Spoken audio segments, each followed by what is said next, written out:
Saya yakin Bapak Ibu dan teman-teman lihat Bapak semua, udah ya, jelas kelihatan ya.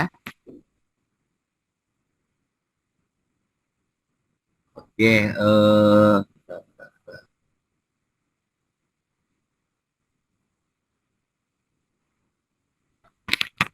saya yakin Bapak Ibu di sini sedikit banyak sudah punya gambaran bagaimana peran teknologi komunikasi di dalam apa namanya era sekarang, baik itu di bidang politik, ekonomi, agama, seperti yang teman-teman sudah dengar dari apa namanya pertemuan dengan Bu Mary. Jadi seperti yang saya ilustrasikan di sini bahwa teknologi komunikasi menjadi tradisi sekaligus sebuah fenomena karena media juga menjadi dialektika antara dunia yang imajiner ke ruang visual yang dinarasikan untuk apa namanya, recording in progress. Masih tampil ya? Masih, Pak. Oh, masih Bapak. Oke, saya lanjut karena media massa ini juga bisa dijadikan identifikasi gejala yang abstrak serta absolut serta realitas maupun post-realitas. Maksudnya begini, seperti yang kita ketahui semua, perkembangan teknologi komunikasi ini cukup signifikan, baik itu dari transisi politik, ekonomi, dan bahkan budaya yang mau tidak mau saat ini itu apa namanya terus berkutat dalam kehidupan kita. Kalau misalnya merujuk pada apa namanya aspek teori, akan kita yang mengenal komunikasi nanti bisa memahami teknologi komunikasi ini dari aspek epistemologi, ontologi setidaknya, dan dari aksiologi yang nanti bisa dinarasikan dalam kehidupan sehari-hari. Ya sebuah contoh ya saat ini, andai saja tidak didukung teknologi canggih, saya tidak bisa menatap Pak Hikmah, Pak Erwin, Oli, Mas Rudi. Ini Mas Rudi yang baru ya? Katanya ya? Pak betul, Rudi. Betul Pak Amin. Ini Bapak yang pindahan dari manajemen Pak. Yang kemarin WA saya ya? Betul. Oh, lancar-lancar kah? Lancar Pak, alhamdulillah. Terima kasih Pak atas bantuannya Pak. Iya, sama-sama. Teman-teman yang lain udah kenal Pak Rudi? Ampun Bapak. Oh, oke. Diskusi bersama. Oke, Pak Rudi ini kalau aslinya memang orang komunikasi ya? Jadi Pak, basic dari ilmu komunikasi KPI Pak. Sekarang masih di KPI? Masih di KPI Pak. Sorry, siapa ketuanya sekarang? Kalau kita Ketua KPI? Oh, maksudnya saya di Pak, di jurusan komunikasi penyiaran Islam Pak, bukan di komisi. Saya pikir di. Oh iya. Oke. Semoga tidak salah ruang lagi ya. Sudah mantap di sini ya. Iya Pak, mantap Pak. Teman-teman juga welcome semua, jadi lebih kerasan di sini Pak. Oh gitu ya. Ya memang orang yang komunikasi begini. Kalau ketemu offline malah lebih seru lagi. Dan mungkin ini bisa diagendakan suatu waktu bisa ngumpul-ngumpul karaoke di mana gitu. Oh, mantap. Siap, petunjuk aja Saya Bapak. Pak Rudi. Ya Pak, sudah siapkan list lagu. Siap Bapak. Dikondisikan. Masih semangat ya? Semangat Bapak. Iya Pak. Kita ngobrol ringan masalah perspektif industri komunikasi.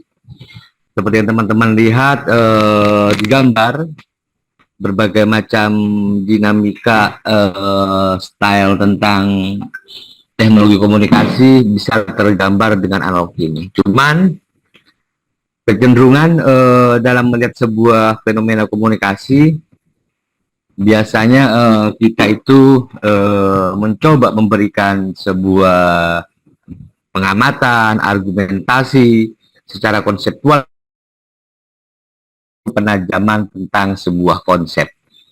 Jadi judul mata kuliah ini perspektif industri dan teknologi komunikasi. Berbicara industri tidak hanya berbicara teknologi, zaman sekarang juga bisa berbicara politik, agama, bahkan lifestyle, pop culture, dan hal-hal yang lebih fenomenal. Jadi saya awali mencoba pemahaman konsep perspektif yang biasanya kecenderungan secara umum itu dimaknai mirip atau sama. Kira-kira teman-teman ada nggak yang bisa ngasih pemikirannya di sini? Bedanya perspektif dengan opini kira-kira apa ya? Mungkin kalau perspektif ini Pak, sudut pandang. Tapi kalau opini itu pendapat pribadi. Seperti itu Pak.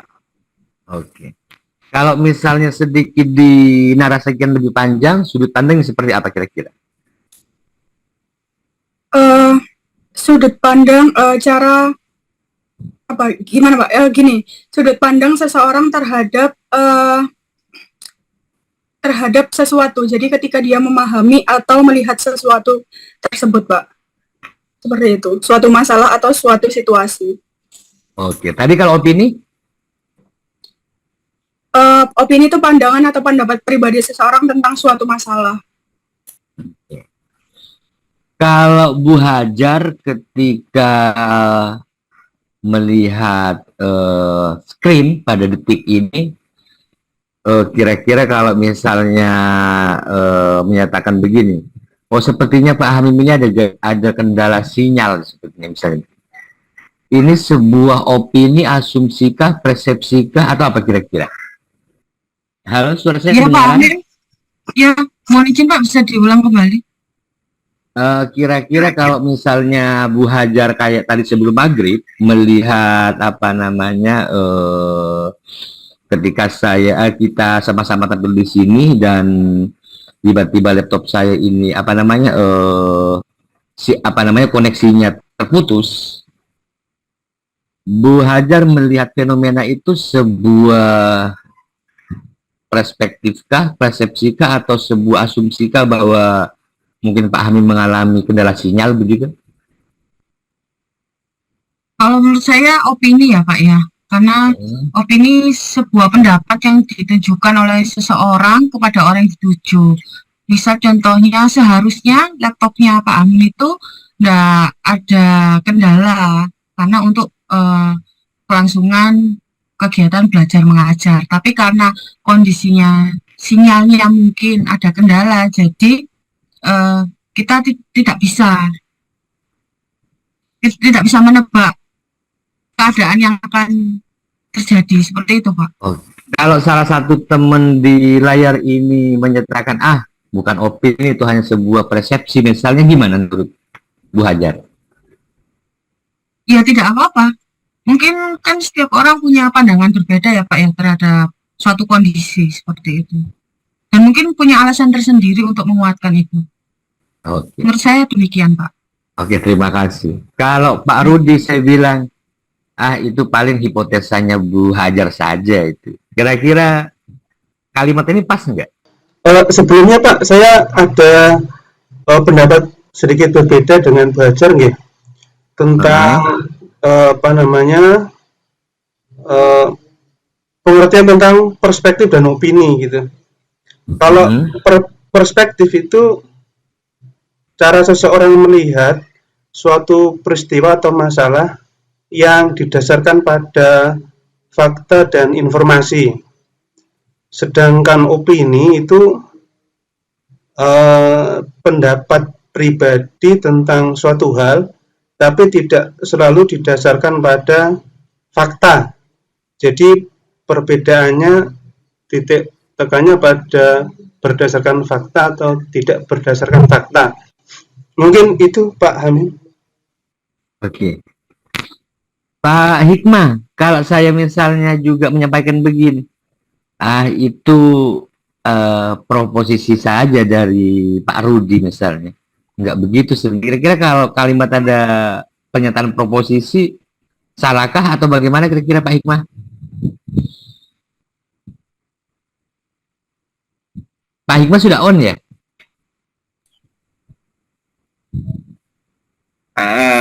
Maaf Pak, bisa diulangi lagi. Tadi teman-teman beberapa sudah memberikan argumennya. Peristiwa tadi sebelum maghrib, saya akan mengalami kendala sinyal. Nah, dalam fenomena itu, bagaimana misalnya teman-teman menanggapi bahwa apa yang terjadi tadi itu, apakah hanya sebuah asumsi saya bahwa itu kendala sinyal, atau itu sebuah opini kah, atau proposisi kah, bahkan hipotesa?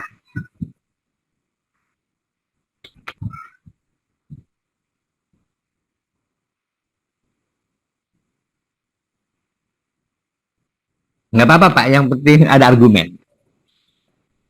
Maksud saya begini, kenapa saya ngasih analog seperti ini? Karena, monggo. Halo? Monggo Pak Kedengar, Pak? Hikmah. Ya. Jelas, suaranya jelas. Oke. Kalau menurut saya itu opini Pak. Karena menurut saya pengetahuan dengan nilai seseorang dapat, ya karena itu tadi seharusnya laptop Bapak tadi tidak ada gangguannya. Sementara untuk perspektifnya itu cara memandang atau sudut pandang seseorang pada topik atau berdasarkan pengalaman atau pengetahuan atau nilai-nilai pribadi mereka, Pak. Mungkin itu dari saya, Pak. Oke. Makasih. Kalau selanjutnya saya bilang gini, arah itu Pak Hamim cuman kecapean saja sehingga mencoba membuat paradigma seakan-akan sinyalnya kurang baik. Kira-kira kalau menurut Mas Erwin, adakah kalimat yang salah dari contoh saya ini? Kalau saya cenderung ke asumsi sih Bapak. Ya, berasumsi kalau memang tadi sebelum maghrib signal itu lebih ke asumsi karena apa ya, itu kan menjadi dasar gitu, dasar pemikiran yang belum tentu juga, ya belum tentu karena signal gitu kan Pak, kendalanya bisa jadi mungkin apa laptopnya yang overheat atau bagaimana gitu sih Pak. Kalau saya lebih ke asumsi sih Pak, gitu. Oke, makasih. Iya. Kalau Mbak Agustin, kalau saya katakan Allah itu proposisinya Pak Hamim saja gitu. Kira-kira adakah yang salah di kalimat itu? Kalau saya lebih kayak ini sih Pak, proposisi ya. Berarti Bisa jadi juga emang karena sinyal, bisa jadi juga karena mungkin ada sesuatu. sekarang Mas Adit yang paling tengah nih titik. Perspektifnya Pak Hamim saja itu apa ngakal-ngakalin aja cuman kecapean gitu. Bisa begini, ada yang salah di mananya Mas Adit kira-kira? Iya Pak, bisa jadi perspektif. Kan bisa jadi maksudnya Pak Hamim itu perspektifnya, maksudnya berpikir dengan kacamatanya Pak Hamim. Jadi Pak Hamim mengira ini itu terjadi keeroran gitu. Oke, yang terakhir Mas Gede. Kira-kira dari beberapa istilah ini yang Mas Gede paling pahami konsepnya secara istilah ilmiah yang mana? Gimana kalau melihat dari yang tadi disampaikan, yaitu opini dan persepsi. Di sini saya melihat suatu perbedaan, ya, di mana kalau opini itu pandangan Tapi kalau lebih ke sudut pandang, perspektif. Oke. sudut pandang, di mana kalau pasukan sendiri itu adalah ekspresi atau keyakinan pribadi, atau keyakinan kita mencerminkan bagaimana kita melihat atau memahami sesuatu berdasarkan nilai. Tapi kalau persepsi itu lebih ke sudut pandang gitu ya, di mana perspektif itu di mana seseorang itu melihat atau memahami suatu topik, terus kejadian atau kan isu, mencakup faktor seperti latar belakang atau kepentingan individu, itu mempengaruhi cara mereka melihat sesuatu seperti itu. Terakhir Mas Sahril ya. Mas Sahril lagi enjoy di mana nih? Sekarang tempatnya lagi posisi di mana? Di Warko, Pak. Oke. Dari akumulasi pernyataan teman-teman, yang manakah yang paling sampean setujui? Jadi ke apa ya? Kalau menurut saya itu opininya. Apa yang Mas Sahril pahami tentang opini? Kalau opini itu Pak, itu berdasarkan realita yang terjadi. Oke. Ya. Konsep ini apa sih hubungannya dengan mata kuliah ini? Pasti muncul itu, saya yakin, karena saya memberikan sesuatu pasti ada tujuannya. Jadi tujuan saya mencoba mengkolaborasi konsep-konsep ini karena media itu dikaji apa ya, dari sudut apapun menarik dan tidak ada habisnya, sehingga saya mencoba membuat istilah-istilah ini. Dan tujuan yang kedua dari istilah ini, kita mencoba menstimuli pemikiran kritis secara ilmiah. Saya tadi bukan merendahkan teman-teman, enggak. Hanya mencoba mencari tahu di antara argumen ini, siapa kira-kira yang berargumen itu sesuai kamus ilmiah. Nah, kadang-kadang begini, karena ketika misalnya teman-teman lihat di media massa, contohnya di TV One ya, kayak misalnya dulu yang rame ILC, Indonesian Lawyers Club, mereka gegeran, padahal tujuan dari acara di media itu mencari sebuah solusi. Tapi di setiap acara yang terjadi mesti tidak, malah nambah masalah yang dilihat. Jadi seakan-akan keluar dari konteks tema acaranya. Di situ diharapkan undang tokoh-tokoh mendapat sebuah pencerahan, tapi yang sering terjadi malah gaduh. Kenapa demikian? Biasanya orang-orang itu mencoba mengapresiasi sebuah konsep berdasarkan pandangan masing-masing, tidak sesuatu yang objektif. Ya, contoh misalnya, saya contoh di sini misalnya, setiap orang misalnya memaknai media macam-macam. Ada yang media dianggap sebagai kebutuhan primer, ada media itu hanya kebutuhan pekerjaan, ada media bahkan sebagai lifestyle, atau yang paling parah lagi, media itu sebagai status sosial. Sehingga cara pandang di sini menimbulkan berbagai macam istilah yang saya tanyakan tadi. Contoh,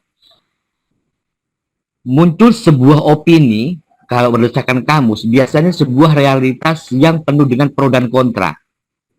Itu definisinya. Jadi, opini ini muncul karena ada isu yang pro kontra. Kemudian kalau asumsi, itu pernyataan subjektif berdasarkan pengetahuan masing-masing individu.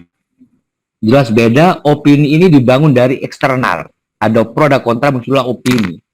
Kalau asumsi, tergantung pengetahuan seseorang. Ya mungkin kayak tadi saya bilang, sama-sama misalnya orang mempunyai media HP seharga 5 juta, antara misalnya teman-teman di sini yang sekolah S2 dengan misalnya masyarakat di sana yang hanya petani dan nelayan misalnya, jelas menilai tentang teknologi itu cara pandangnya berbeda. Kalau hipotesa, itu maknanya kesimpulan sementara.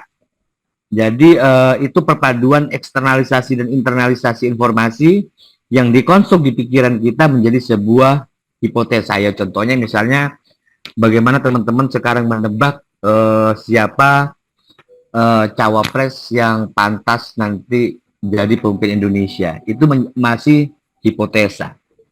Kemudian kalau misalnya persepsi, kalau tadi asumsi itu diperoleh dalam, namun persepsi itu kecenderungan eksternalisasi. Informasi yang diperoleh itu dikonstruk dari luar untuk didajian modifikasi di otak kita menjadi sebuah argumen.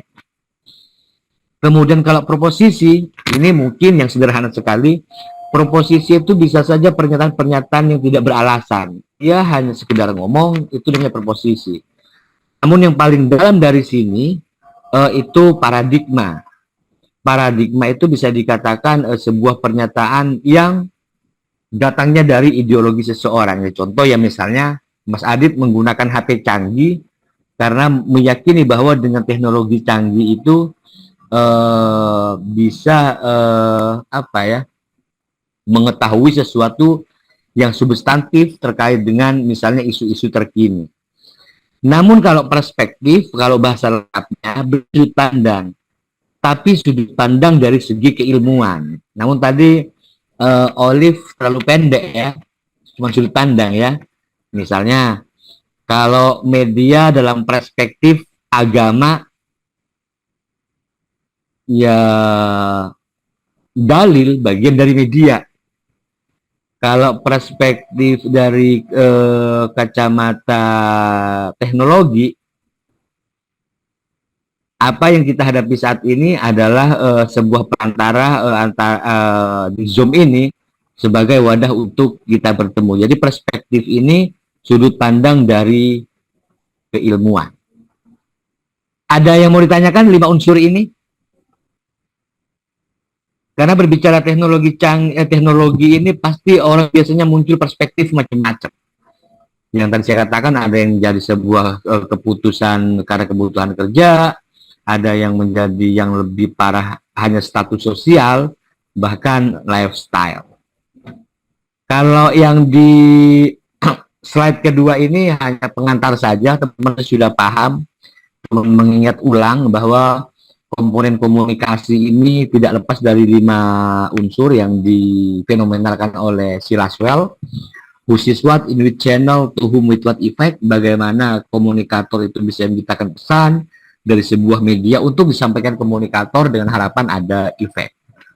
Namun yang diharapkan di sini, kenapa saya mengulang dari awal di sini?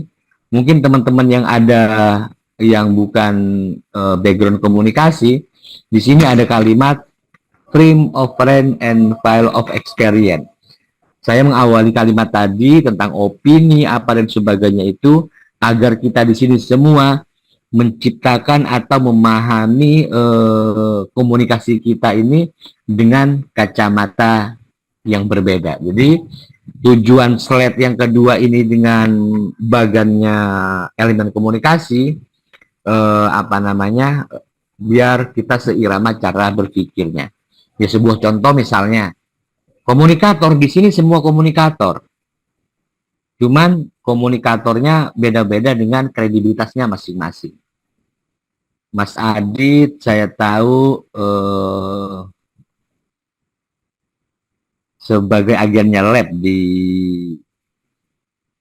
Untak, berarti komunikatornya kredibelnya beda. Olive di Humas juga mempunyai kredibel berbeda, tapi sama-sama komunikator. Terus, kalau misalnya Mas Adit, saya anggap komunikator sekaligus komunikan yang kredibel itu dalam ilmu komunikasi disebut apa kira-kira?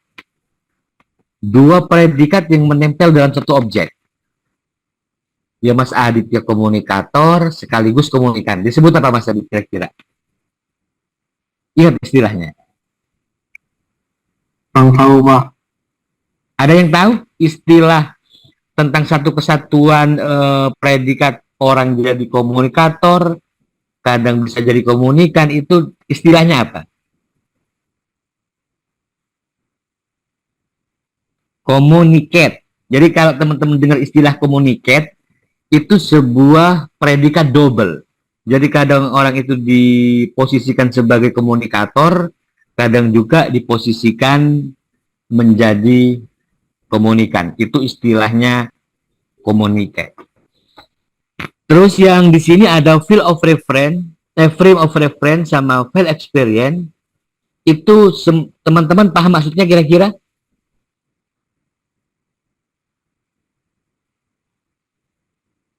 Frame Paham, Pak. Paham ya? Belum, Pak. Ini suaranya Pak siapa nih? Saya Pak Erwin, Pak. Oke.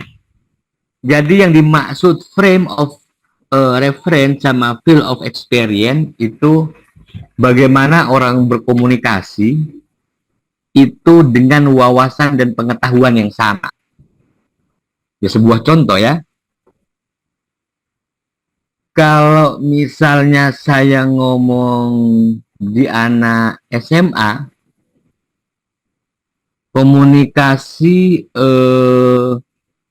mempunyai arti bla bla bla, berarti itu menjelaskan tentang definisi komunikasi. Berarti framingnya sama, artinya pemahamannya sama tentang itu. Sebuah objek yang sama, saya dengan komunikan S2. Komunikasi secara epistemologi dan misalnya konseptual, teman-teman pasti memahami ke sana. Makanya frame-nya sama. Tapi mungkin kalau saya ngomong di UIN, di Universitas Islam Negeri, saya akan bilang begini.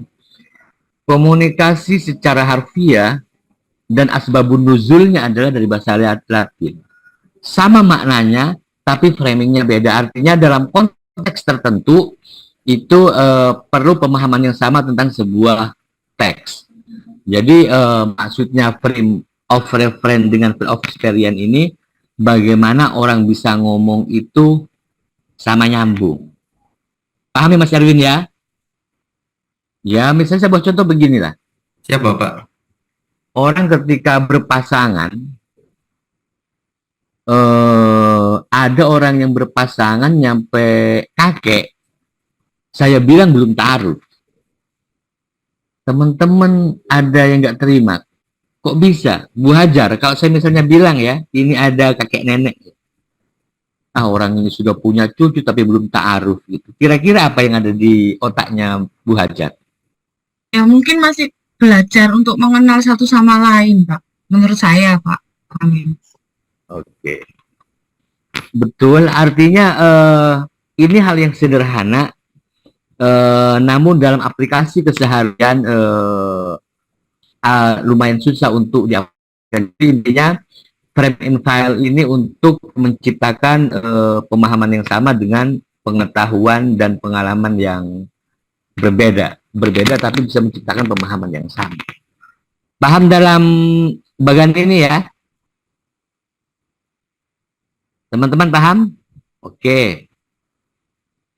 Jadi secara tidak langsung di industri komunikasi, teknologi komunikasi ini sedikit kita akan berbicara tentang bagaimana epistemologi, ontologi, dan aksiologi dari industri komunikasi, karena industri komunikasi sangat luas sekali dan berkembang dari zaman ke zaman, tidak pernah putus ya. Cuman teman-teman percaya atau enggak, di balik perkembangan teknologi komunikasi, salah satu pakar, kalau nggak salah Weber Scrum pernah menyinggung, kalau nggak salah ya, suatu waktu manusia akan yang melewati zaman yang disebut teori tradisionalisme. Nanti pada waktunya manusia akan jenuh dengan teknologi, akan kembali ke zaman-zaman dulu. Jadi itu penekanan teori tradisionalisme yang pada hal ini untuk memahami teknologi biasanya dipengaruhi banyak hal. Pertama, pendidikan.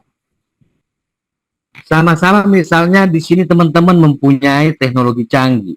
kemudian teman-teman ngomong dengan artinya begini, contoh seorang sales nih mau menjual Apple yang menganggap ada misalnya seorang petani itu mampu membeli Apple tersebut yang aplikasinya sangat lengkap, misalnya di situ secara sederhana misalnya ada penunjang secara signifikan untuk mendukung komunikasi. Kira-kira kalau teman-teman misalnya jadi salesnya Apple yang harganya di atas 10 juta dengan aplikasi yang begitu lengkap, bagaimana menjual kepada seorang petani di kampung, menjelaskan aplikasinya bagaimana kira-kira?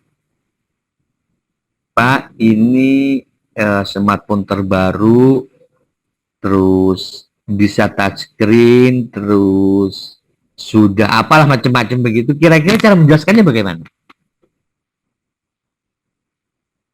Kalau Mas Adit misalnya jadi salesnya itu menjual ke orang kampung gitu, maksudnya Mas Adit ingin menjelaskan sedetail mungkin tentang aplikasi dalamnya, tapi dengan bahasa mereka bagaimana kira-kira?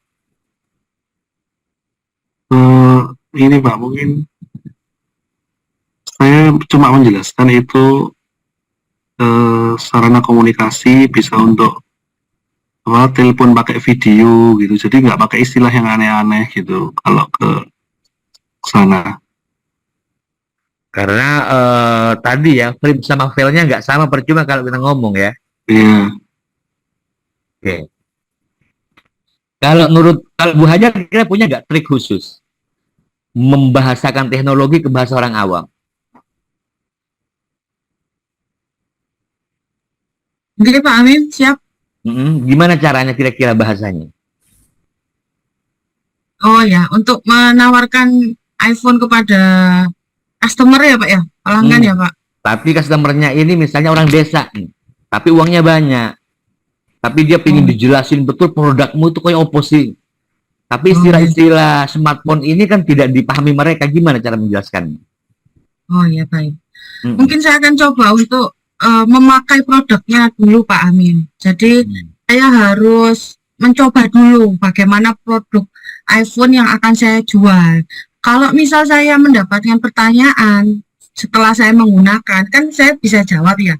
Kalau misal saya belum pernah menggunakannya sama sekali atau tidak tahu fitur-fiturnya, tapi saya jual, nanti kalau ada customer yang menanyakan atau ada kendala, saya nggak bisa jawab Pak Amin, saya tidak bisa membantu. Jadi saya harus mencontohkan pada diri saya dulu, kemudian saya akan memberikan solusi bila ada kendala-kendala tersebut. Dan mungkin kalau orang sudah menggunakan iPhone, ini bisa digarisbawahi untuk customernya. Orang yang sudah pakai iPhone itu biasanya kebanyakan itu akan selalu pakai iPhone dan tidak akan kembali untuk ke Android. Mohon maaf ya teman-teman, bukan ini menjudge ya. Jadi mungkin nanti takutnya nanti ini Android ini iPhone, enggak seperti itu. Tapi memang ada ada keunggulan sendiri ya, karena dia kan punya produk sendiri gitu Pak, punya iCloud kayak gitu, sama kayak Google juga punya Google Drive juga sama kok. Jadi semua itu ada plus minusnya. Jadi seperti jadi orang kan jadi tertarik. Kalau fitur ini dalam bahasa awam apa ya namanya ya? Fitur itu apa ya? Kayak fasilitas yang kita punya gitu loh, yang mungkin di handphone lain nggak ada gitu. Dan kebanyakan handphone lain itu meniru HP kita seperti itu, meniru iPhone gitu. Mungkin dari yang Face ID, mungkin dulu kan password ya Pak ya, dulu pakai password gitu, terus ganti dengan sidik jari, kemudian ganti sekarang pakai Face ID kayak gitu. Dan itu yang kiblatnya kiblatnya handphone itu ada di iPhone seperti itu. Menurut saya nih Pak. Kalau aplikasi dibahasakan ke bahasa awam apa aplikasi itu? Ini lupa ada aplikasi ini itu. Jadi aplikasiku apa Mbak? Misalnya begini, gimana cara menjelaskannya? Oh iya, aplikasi itu hal yang bisa digunakan di HP ini, keunggulan itu sih Pak. Apa? Saya juga nggak tahu Mas Adit. Kita semua mungkin. Mau nambahin Mas Adit. Karena saya pernah punya pengalaman begitu, punya teman itu di produk HP yang mahal-mahal, targetnya dia orang pinggir tapi yang punya uang, tapi dia begini, bengong. Ini cara menjelaskannya bagaimana ya Mas? Anggaplah begini misalnya, Pak, ini bisa touchscreen ya. Touchscreen ini kalau dalam bahasa umumnya apa? Masuk digesek-gesek ngono. Jadi ini komunikasi sederhana, tapi karena pendidikan berbeda, maka jadi kendalanya di situ. Nah, jadi saya cuman mungkin teman-teman saya bisa berbagi ilmu bagaimana bahasa teknologi itu dibahasakan dengan apa namanya bahasa awam. Sama contoh kayak gini misalnya.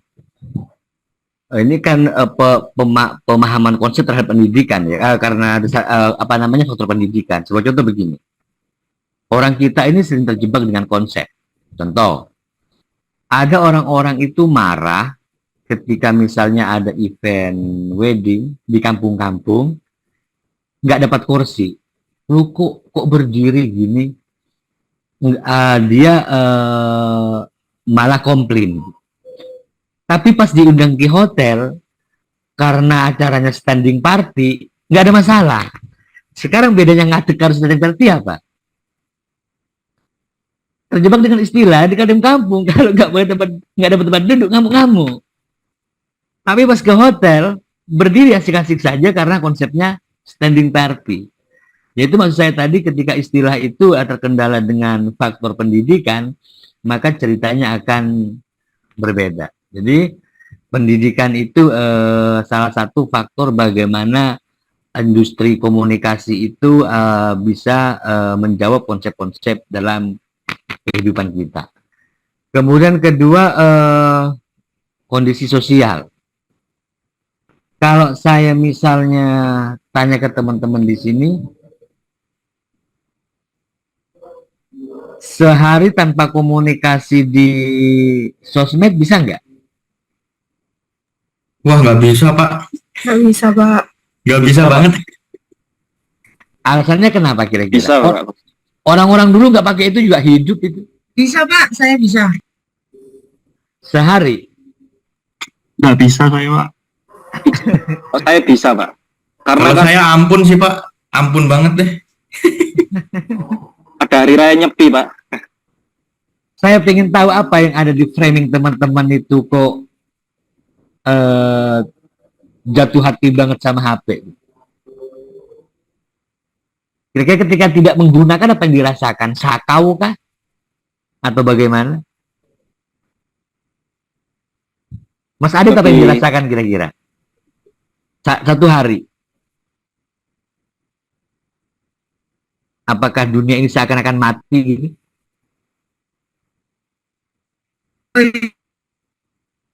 Apa yang Mas Adit rasakan? Tadi Mas kan bilang nggak sanggup kok sehari kan?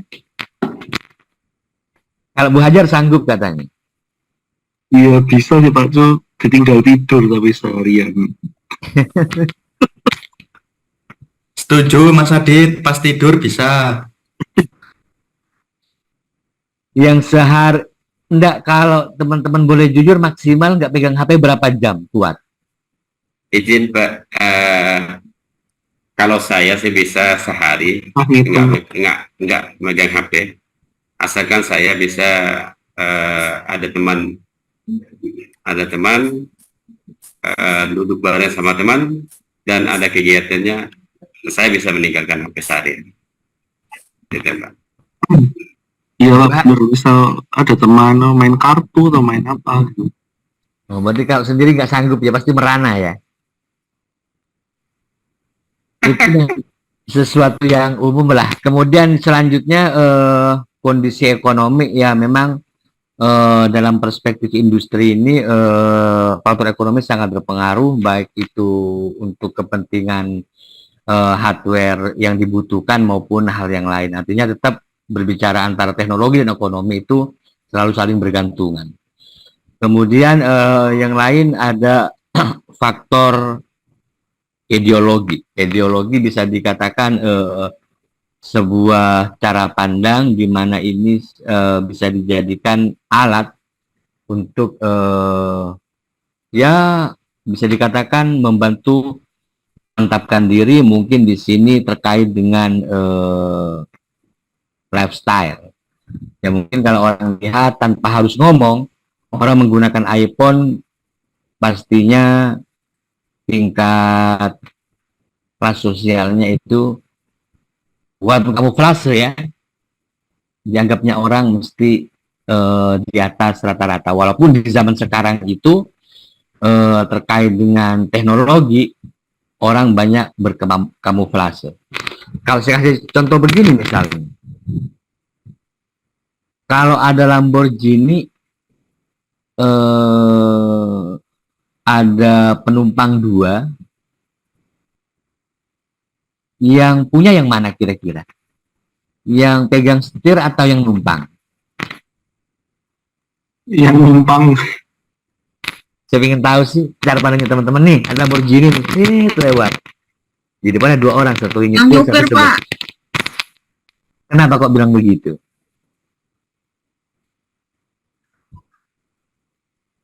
Karena nggak semua orang bisa nyetir Lamborghini, Pak, kecuali ownernya. Ada yang lain setuju Bu Hajar? Kira-kira? Kalau saya malah nggak setuju sih Pak. Kalau saya malah yang sering dikira yang punya malah yang jadi penumpang Pak. Gitu ya? Iya, karena iya. Kalau yang lain setuju yang mana? Yang nyetir yang punya atau yang numpang yang punya?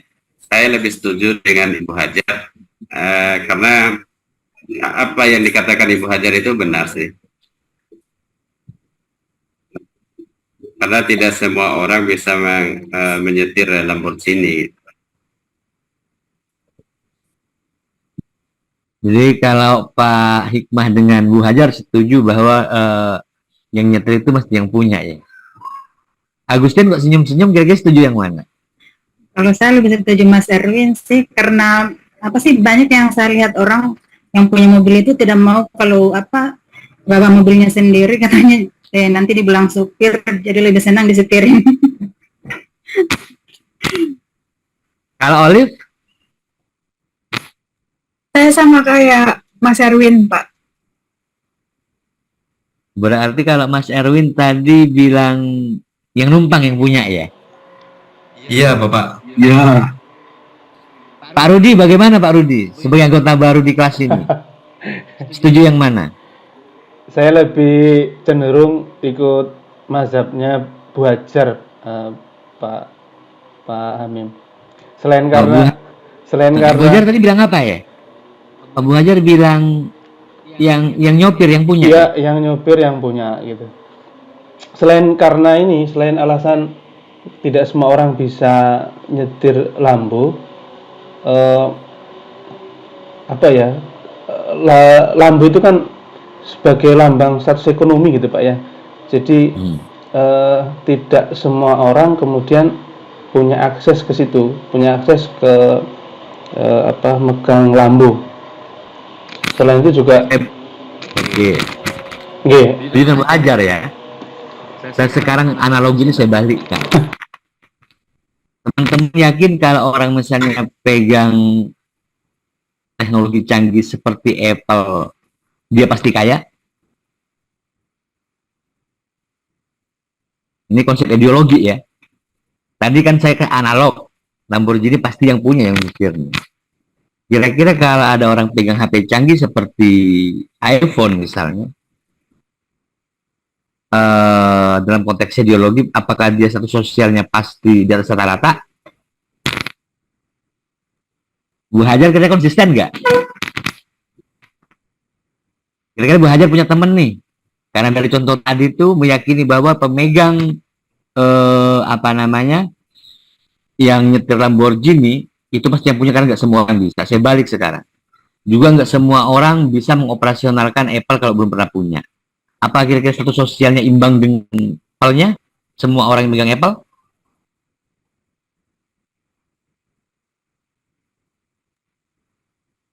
Ini saya menjawab, Pak.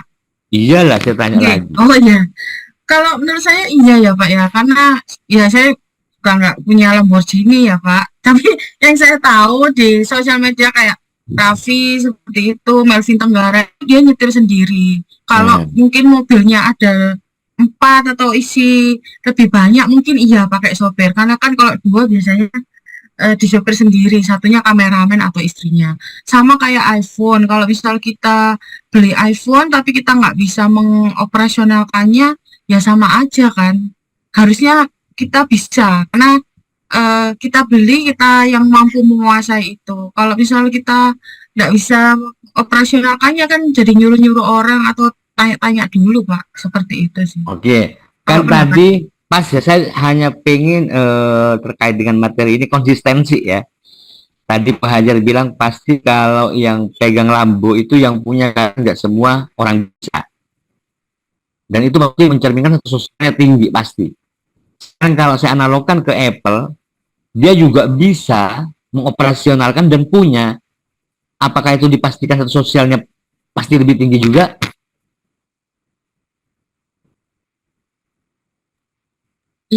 Kalau menurut saya iya Pak, mohon maaf ya jujur saya iya, karena mungkin dari segi price list juga mungkin di atas rata-rata ya Pak ya, seperti itu. Kemudian aplikasinya juga berbayar, kemudian orang-orang yang mempunyai iPhone itu ya kebanyakan ya dari menengah ke atas. Tapi kalau menengah ke bawah juga ada Pak. Gimana dong? Dan dong. Tapi biasanya untuk gaya-gayaan aja sih kalau anak-anak itu Pak. Kalau orang butuh untuk fiturnya, untuk apa namanya kameranya, mungkin untuk konten itu bagus. Tapi kalau zaman sekarang kayaknya semua orang bisa punya iPhone. Oke. Saya ini mencoba mengkolaborasi judul mata kuliah ini perspektif yang tadi saya pancing dari depan opini apa-apa itu, lalu saya analogkan ke Lamborghini yang pasti itu punya orang status sosialnya tinggi, lalu saya analogkan lagi ke iPhone yang orang punya dan bisa mengoperasionalkan itu apakah konsisten misalnya dengan status sosialnya. Karena pernah juga ada ketemu orang hanya ingin pengakuan satu sosial, rela jatahnya makan 3 kali sehari jadi sehari gara-gara nyicil iPhone. Bagaimana Bu Hajar? Ini perspektif yang bagaimana kalau begini kira-kira? Ya jangan ya, maksudnya menurut saya itu ya terlalu berlebihan ya Pak. Maksudnya boleh. Tapi ada Bu Hajar. Iya, ada Pak memang. Saya sendiri tuh maaf ya bukan mau merendahkan status profesi seseorang ya. Saya pernah Pak menemui tukang parkir HP-nya iPhone Pak. Tukang parkir itu HP-nya iPhone. Jadi saya yang tukang parkir iya gitu loh. Meskipun tipenya masih lebih tinggi kita gitu ya. Tapi saya berarti semua itu sudah bisa beli, sudah bisa apa namanya punya iPhone meskipun status atau profesinya itu kita nggak apa ya nggak sama mungkin ya, tapi ada Pak sebenarnya. Tapi menurut saya itu terlalu memaksa Pak. Kalau memang sampai beli terus nggak makan atau sampai minum proma atau makan mie instan, jangan sampai kayak gitu. Itu terlalu memaksakan. Tapi teman-teman paham ya maksud saya ketika saya menganalogkan dari awal judul mata kuliah perspektif, saya gantikan dengan opini dan sebagainya, saya sambung Lamborghini, itu saya mencoba menelarakan pemikiran teman-teman agar kritis, nyambung nyampe ke sini ya. Oke, saya akhirnya kan mengetes satu orang Bu Hajar konsisten nggak dengan perspektifnya gitu. Ternyata di bawah agak kendor-kendor juga ya, berubah juga. Nah, ini tak lihat Pak Hikmah ini senyum-senyum nih, kayaknya ada komen sedikit. Kalau Pak Hikmah dengan fenomena seperti itu bagaimana? Pak Hikmah pakai iPhone juga Pak. Pengen tahu dari analogi tadi, pengen tahu komennya. Jadi Pak, kalau di sini rata-rata apa ya? Kalau sekarang tuh anak SMP juga sudah memakai handphone, iPhone Pak. Walaupun itu mereka minta dari orang tuanya. Jadi menurut saya untuk pengguna iPhone itu tidak harus orang beradab gitu. Orang yang cukup aja bisa menggunakan iPhone Pak. Mungkin itu Pak. Oke.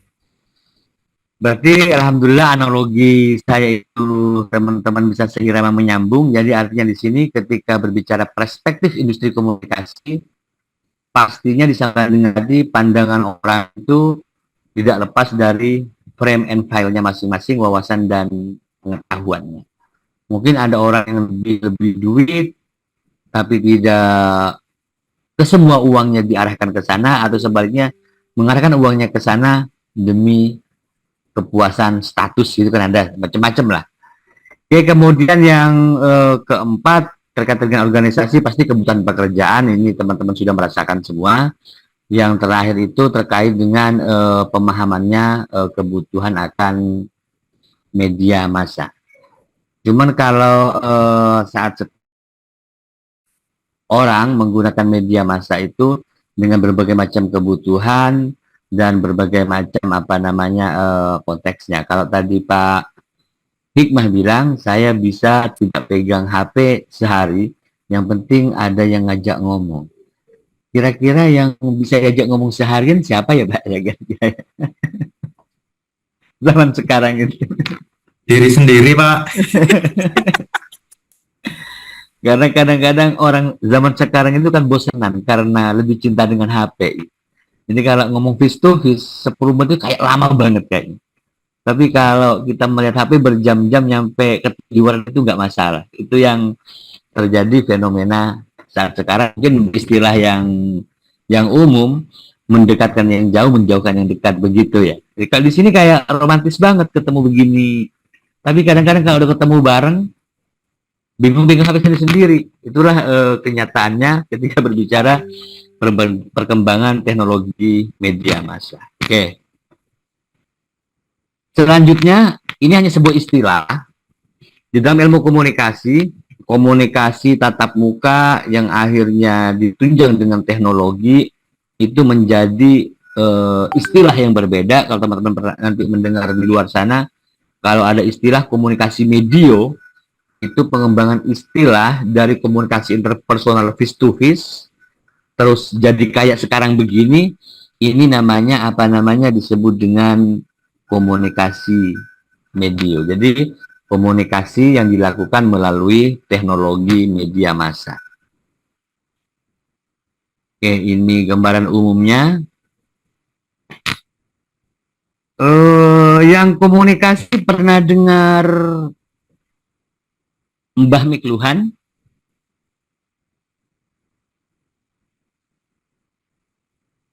Pernah dengar ya? Lupa saya, Pak. Lupa. Mas Adit pernah dengar Mbah Mikluhan? Iya, Pak. Selain sekarang loh ya. Sebelumnya pernah dengar? Ya ini Pak, yang ini sertifikasi ini kan Pak ya. Pak Rudi, yang juga orang komunikasi.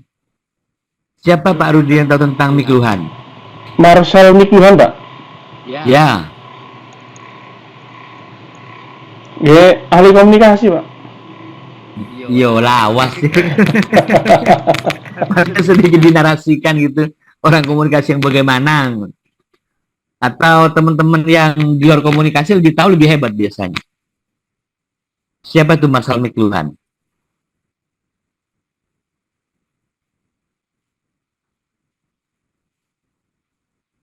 Pastinya harus komunikasi ya. Oke. Kalau dalam bahasa yang lebih teoritis, Mikluhan ini dikenal dengan salah satu pemikir positivistik tapi kritis yang bermadhab di Toronto. Artinya beliau ini banyak dikenal pemikirannya di kampus Toronto. Kalau Laswell itu lebih dikenal di Mikluhan, saya tadi katakan dikenal dengan madhab Torontonya karena beliau banyak berdikari di sana dan menyumbangkan pemikirannya. Jadi kalau teman-teman ada yang tanya apa itu madhab Toronto, berarti salah satu pemikir komunikasi di Toronto yang secara kritis banyak memberikan kontribusinya terhadap ilmu komunikasi. Beliau mengatakan secara historis bagaimana perkembangan industri komunikasi yang sangat jauh sekali di era klasik, beliau katakan sebagai tribal age. Tribal age itu merupakan sebuah era pergantian 3 era, dikatakan tribal age. Yang pertama beliau katakan sebagai bisa dikatakan paradigma klasik ya, paradigma klasik sebelum Masehi, mungkin itu dikenal dengan era literasi. Orang masih belajar berkomunikasi itu dengan apa adanya, ya mungkin di era-eranya Mbah Plato. Jadi teman-teman bersyukurlah di era sekarang, di zaman Plato itu belum ada Zoom apalagi, belum ada paket data, tapi Mbah Plato bisa menerjemahkan apa namanya, kehidupan begitu apa namanya, komprehensif. Jadi saya tidak bisa membayangkan ya, andai saja saya hidup di eranya Plato mungkin bagaimana ya. Teman-teman kebayang sekarang yang begitu canggih saja, kalau Pak Hikmat cuma kuat sehari, Mas Adit nggak kuat 1 jam. Kalau Bu Hajar tergantung kondisi, kalau ada yang ngajak ngerumpi katanya bisa saja sehari. Jadi saya membayangkan zamannya Plato bagaimana, jadi saya sama orang dulu seperti itu. Itu si McLuhan bilang itu zamannya Renaissance. Pernah tahu Renaissance? Tahu lah ya, peradaban di Eropa yang di abad ke-14 itu terjadi transisi dari muncul di penerusnya neo-marxis seperti Horkheimer, terus generasi keduanya ada Adorno, yang generasi ketiganya itu ada Marcus, yang generasi keempatnya itu ada Habermas. Habermas ini sekarang masih hidup, dan saya punya angan-angan pengen mengundang beliau, si Habermas ini. Kalau misalnya nanti beliau masih tenaganya masih bisa, saya berharap ngomong ke kampus bisa mendatangkan beliau. Beliau sekarang ini bukan McLuhan ya, tapi Habermas itu sudah berumur kurang lebih 80 tahun. Si Habermas ini generasi keempat Marxis yang terkenal dengan teorinya tindakan komunikasi kritis. Ini tribal age. Kemudian ketika berbicara tribal age, satu era literasi, era cetak, era digital ya sekarang. Era digital itu setelah pasca Renaissance itu dikatakan apa namanya, era digital atau era modern, di mana manusia sudah. Jadi tribal age tadi itu ada 3, literasi, zaman literasi, zaman cetak, yang terakhir zaman digital itu setelah neo-Marxis. Kemudian ada istilah medium is the message, bahwa si McLuhan ini mengatakan begitu, bahwa medium is the message itu artinya seperti sama yang saya contohkan tadi di Apple. Jadi media yang kita pegang itu sekaligus mempunyai makna pesan. Jadi misalnya Pak Hikmah pegang Apple yang mahal, tidak usah ditanya, pasti kelasnya tinggi. Itu analoginya medium is the message. Jadi media itu mencerminkan atau simbol status seseorang. Artinya media itu mengandung makna tersendiri, bahwa media itu berupa HP, mobil, mau pakaian, gaya hidup. Itu dikatakan McLuhan medium is the message. Berarti apa yang kita punya itu sekaligus mengandung pesan. Jadi contohnya misalnya yang dilakukan oleh siapa pengacara Batak itu? Pengacara Batak tuh yang kayak Hotman Paris. Hotman Paris itu masuk dalam kategori ini, medium is the message. Apa yang ada di badannya itu sebenarnya makna dari pemiliknya. Jadi medium is the message itu artinya. Kemudian second hand artinya kita sekarang tidak usah capek-capek untuk ya mungkin teman-teman yang dari luar Jawa, Pak Hikmah, Mbak Mas Sahril di Surabaya ya, itu siapa lagi yang artinya di luar kota Surabaya, dengan menggunakan teknologi maka bisa apa namanya berkomunikasi dengan saya. Namun makna second hand yang lain itu bisa jadi kalau dalam konteks teologi ya agak ngeri juga. Second hand itu kalau misalnya, mohon maaf ini kalau yang di agama kita yang Islam, suatu waktu di hari kiamat kelak mulut kita dikunci, tangan dan kaki kita yang bicara ya. Tapi tidak itu harus nunggu kiamat. Sekarang tangan yang sudah bicara ya. Artinya dengan kita ngetik-ngetik itu namanya sudah tangan kita berbicara. Jadi second hand dalam artian pembantu kita. Global village itu dimaknai seperti teman-teman sekarang lagi melihat layar itu, kalau katanya Mikluhan, layar yang kita lihat ini hanya kayak sebuah kampung ya. Ya perumpamaan sebuah area yang kecil tapi bisa melihat kemana-mana.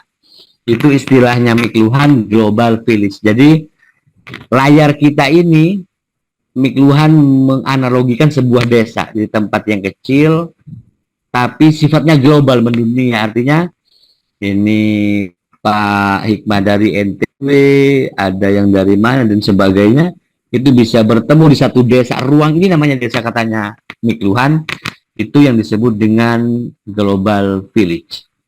Kemudian yang kelima, pemahaman yang lebih sangat mungkin agak ekstrim, yang saya contohkan tadi ketika saya teman-teman tanya berapa lama teman-teman nggak bisa pegang HP, masa masuk dalam kategori contraction desire.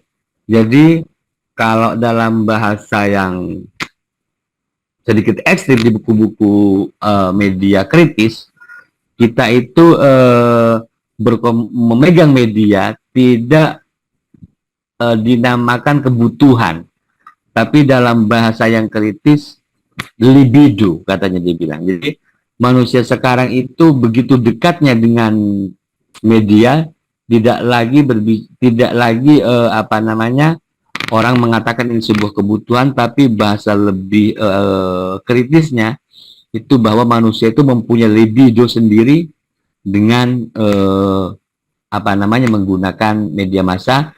Seperti yang teman-teman tadi akui sendiri, saya tidak bisa Pak lepas dari HP 1 jam. Itu berarti contraction desire sudah ada di diri kita, tidak bisa lepas dengan media. Kemudian yang terakhir ada dependensi media. Ini sudah masuk dalam refleksi ketergantungan.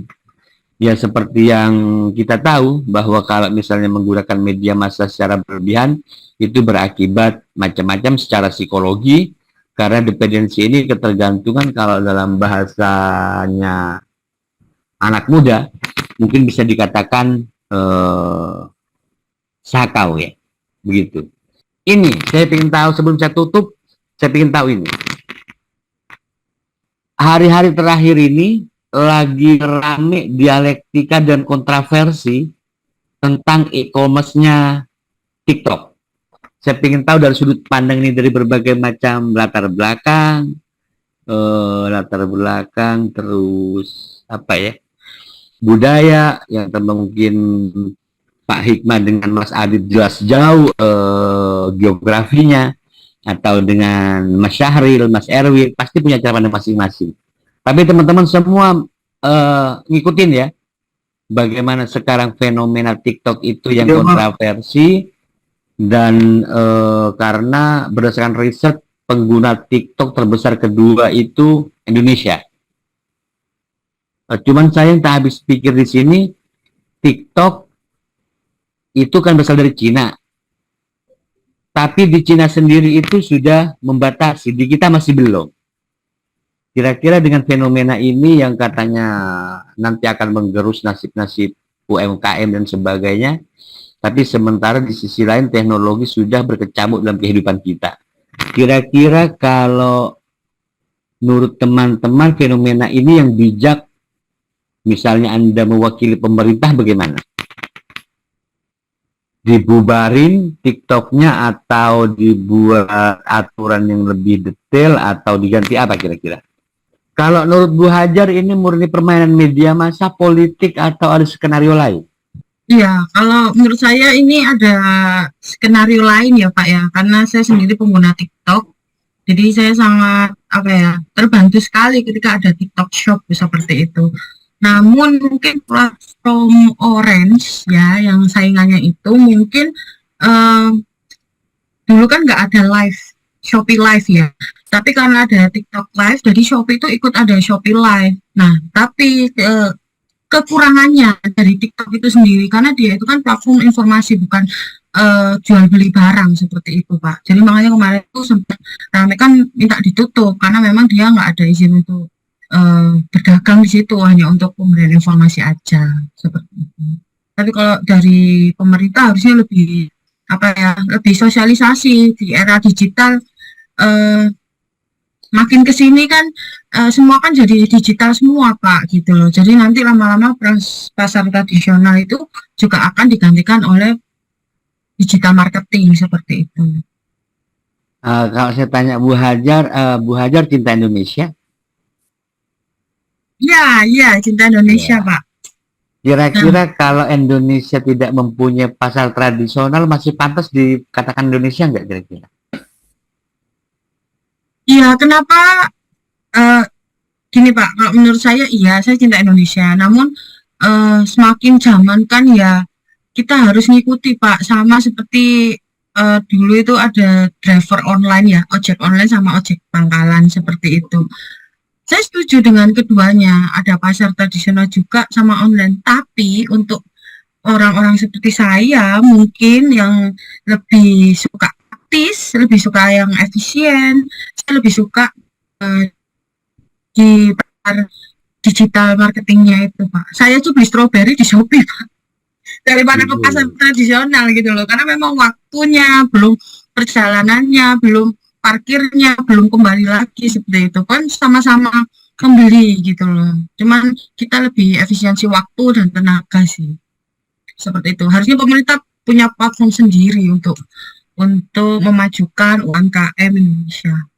Oke, kalau Pak Hikmah mungkin berpikirnya lebih senior ya. Kalau misalnya nih teknologi kata Bu Hajar tidak lepas dengan itu, namun tetap harus mencintai Indonesia kan begitu ya. Tapi kemarin risetnya Pak Menteri bilang tidak masalah itu tetap berjalan dua-duanya, tapi data yang diperoleh bahwa seandainya produk lokal yang dijadikan unggulan itu gak masalah. Namun masalahnya dari hasil riset itu 75% itu produk-produk luar. Bagaimana Pak Hikman? Saya sangat setuju karena zaman sekarang kan zaman digitalisasi, di pemerintah pun sekarang sudah banyak menggunakan by aplikasi Pak. Jadi dunia kerja sekarang itu hampir rata-rata menggunakan by aplikasi. Jadi teknologi itu sangat dibutuhkan itu Pak. Kalau misalnya teknologi dibutuhkan bagaimanapun itu sebuah situasi yang harus menuntut saat ini. Tapi harus mengorbankan identitas negara karena produk yang diunggulkan itu 75% itu luar. Kira-kira kalau misalnya teman-teman renungkan mana penting ekonomi atau martabat bangsa, menurut Pak Rudi bagaimana? Iya, begini Pak Hamim, kalau saya sudut pandang saya, kalau di sudut pandangnya pemerintah, kalau saya di posisi pemerintah itu memang dilematis gitu ya. Jadi di satu sisi ingin melindungi UMKM, pasar tradisional, kemudian di satu sisi juga ingin mengangkat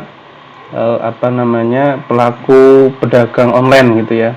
Nah kalau di TikTok itu memang membunuh UMKM karena memang barang yang dijual itu kebanyakan barang-barang impor dari Cina dengan harga yang memang gila-gilaan murahnya, itu mungkin pemerintah perlu mengatur ulang peraturan ya, jadi peraturan lebih rinci begitu. Jadi yang boleh dijual produk-produk UMKM, kemudian meningkatkan pengawasan barang-barang yang masuk dari luar itu memang harus selektif gitu, tidak sebebas sekarang gitu. Jadi ngambil barang dari Cina dengan harga yang sedemikian murah itu memang harus diatur, tidak kemudian dibebaskan begitu.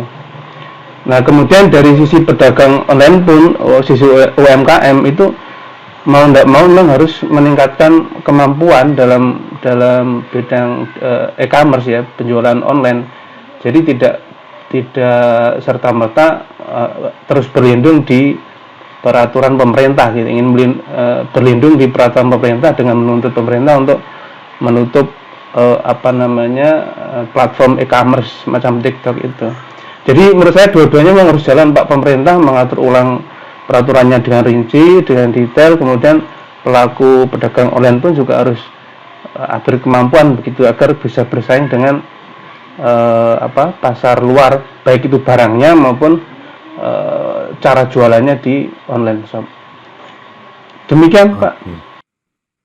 Oke, dalam data yang diperoleh bahwa Amerika, India, dan Cina itu sendiri telah berani menutup TikTok yang apa istilahnya ya, yang bagian e-commerce ya, itu mereka berani menutup untuk menjaga perekonomian masyarakatnya.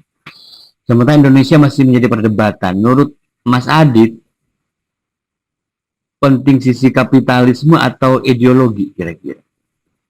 Karena di sini ketika tadi perdebatannya itu ketika bukan produk lebih 70% luar itu sebenarnya ada yang tersinggung bukan masalah jualannya nih. Ini sepertinya warga negara kita ini sudah nggak percaya negerinya sendiri begitu. Gimana kira-kira?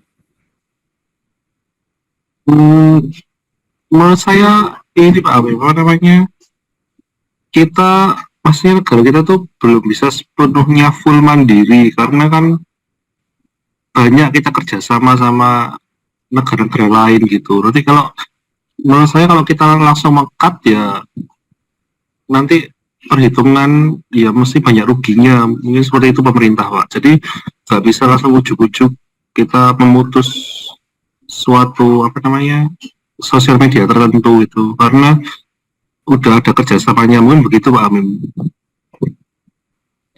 Kalau menurut Mas Olive, menurut Olive bagaimana sebagai generasi milenial? Iya, kurang lebih hampir sama, Pak. Cuman kan ya sekarang saya setuju sama kata-katanya Pak Rudi, karena kan sekarang itu zamannya digital ya, Pak ya. Jadi ya memang UMKM itu memang mungkin sudah saatnya beralih ke digital, Pak, seperti itu. Kalau mereka hanya bertahan ya begini-begini aja, ya memang resikonya memang ya akan kalah gitu sih, Pak, kalau menurut saya. Ini Pak, saya menambahi juga Pak Amin. Ini kasus TikTok ini kan masalahnya itu loh, kenapa kok bisa Tokopedia atau Shopee itu tidak dimasalahkan? Nah, soalnya izin Tokopedia dan Shopee di Indonesia itu adalah izin e-commerce. Nah, kalau TikTok ini izinnya tuh izin sosial media. Tapi, nah itu kok bisa e-commerce masuk ke situ. Nah, kalau di Tokopedia itu kan atau Shopee kan udah ada peraturan berapa persen untuk produk kita, berapa persen untuk produk luar gitu. Nah, seperti itu Pak Amin. Jadi ini sepertinya peraturannya harus lebih detail lagi kebijakannya ya. Jangan ucuk-ucuk ditutup gitu ya. Jadi masuk peraturan e-commerce bukan sosial media. Oke, kalau menurut Mas Gede gimana pandangan kaum milenial nih? TikTok tetap jaya atau dikocok dulu atau gimana? Melihat kasus yang kemarin di mana banyak UMKM itu yang protes karena jualannya sepi, maka dari itu pemerintah itu mengambil langkah untuk menutup TikTok Live seperti itu. Kalau menurut saya itu apa yang diambil oleh pemerintah itu langkah. Namun alangkah baiknya seperti yang disampaikan Pak tadi, di mana UMKM itu sebaiknya juga mengikuti perkembangan zaman gitu loh. Tapi kita melihat problematika di mana keterbatasan SDM mungkin itu juga perlu dilihat oleh pemerintah, di mana bisa melakukan pelatihan-pelatihan untuk meningkatkan kualitas SDM seperti itu Pak. Bisa mengikuti era digitalisasi sehingga dapat mempermudah mereka ya, minimal pemerintah itu memfasilitasi lah hal serupa seperti itu. Oke, makasih komen-komennya. Ini Kalau izin menurut menambahkan Pak, ya, Hah? tadi terputus soalnya. Ya mungkin jawaban saya ya kurang lebih hampir sama sih Pak sama jawaban teman-teman yang lain. Jadi memang dengan adanya kasus TikTok dihapus karena banyak pedagang UMKM yang sepi gitu, kena imbasnya. Tapi di satu sisi kan kita juga harus mengikuti perkembangan teknologi juga kan Pak. Ya salah satunya dengan hadirnya e-commerce seperti ada yang warna hijau itu Tokopedia atau Shopee gitu. Tapi di satu sisi kita juga harus menyadari masih ada beberapa teman-teman kita masyarakat itu yang masih bergantung pada pasar tradisional karena terutama di daerah perbatasan seperti itu, di pedalaman, di desa-desa, karena itu juga pasar tradisional itu kan juga membantu perekonomian gitu Pak. Jadi memang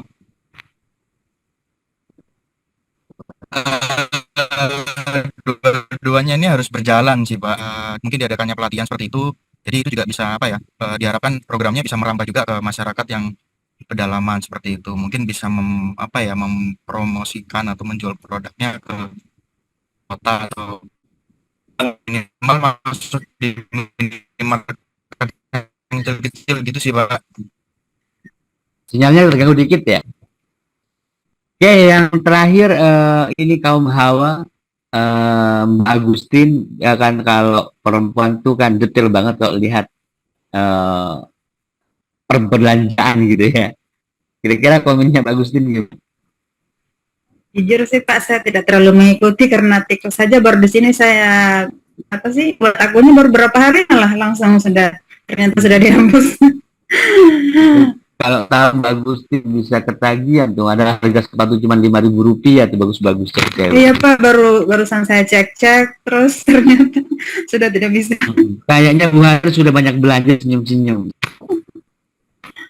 Oke teman-teman, sekali lagi saya ucapkan terima kasih. Mohon maaf karena kendala yang ada ya. Saya juga sebenarnya ngisi satu dilema antara harus menyelesaikan materi, juga melihat teman-teman yang sudah bekerja semingguan, saya harus paksa lagi dibuat dengan berpikir malam-malam. Ini antara dilema pahala dan dosa saya tanggung pribadi kayaknya ini. Jadi, tapi saya yakin Bapak Ibu dan teman-teman di sini niatnya baik ya.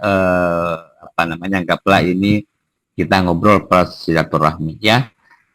Saya doakan semoga teman-teman di sini sehat semua dan keluarga. Saya juga Amin, Bapak juga salam. Bapak juga Pak. Amin, makasih, dan saya tetap berharap